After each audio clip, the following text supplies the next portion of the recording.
ನಮಸ್ಕಾರ ಸ್ನೇಹಿತರೆ.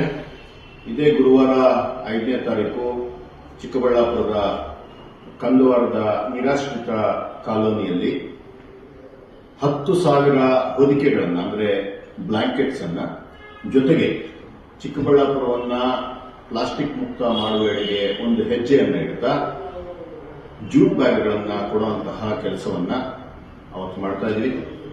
ಈ ಒಂದು ಆಂದೋಲನಕ್ಕೆ ಆ ದಿನ ಯಲಹಂಕ ವಿಧಾನಸಭಾ ಕ್ಷೇತ್ರದ ಜನಪ್ರಿಯ ಶಾಸಕರಾದ ಎಸ್.ಆರ್. ವಿಶ್ವನಾಥ್ ಅಣ್ಣನವರು ಚಾಲನೆಯನ್ನ ಕೊಡ್ತಾರೆ. ಅದೇ ರೀತಿ ಬಿಜೆಪಿ ಪಕ್ಷದ ಹಾಗೂ ಜನತಾದಳದ 10 ಹಲವು ನಾಯಕರು ಆ ದಿನ ಈ ಕಾರ್ಯಕ್ರಮದಲ್ಲಿ ಭಾಗವಹಿಸುತ್ತಾರೆ. ಎಲ್ಲರೂ ಈ ಕಾರ್ಯಕ್ರಮಕ್ಕೆ ಬನ್ನಿ.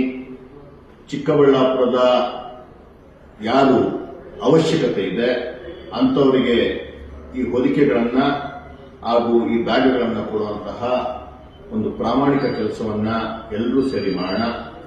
ನಿಮಗೋಸ್ಕರ ನಾವೆಲ್ಲ ಕಾಯ್ತಾ ಇರ್ತೀವಿ. ಒಂದು ಸಾವಿರಾರು ಜನ ಸೇರುವಂತಹ ಈ ಕಾರ್ಯಕ್ರಮಕ್ಕೆ ತಾವು ಸಹ ಬಂದು ಸಾಕ್ಷೀಕರಿಸಬೇಕು ಅಂತ ಕಳಕಳಿಯ ಮನವಿ ಮಾಡ್ತೀನಿ. ಸದಾ ನಿಮ್ಮವ ಸಂದೀಪ್ ರೆಡ್ಡಿ.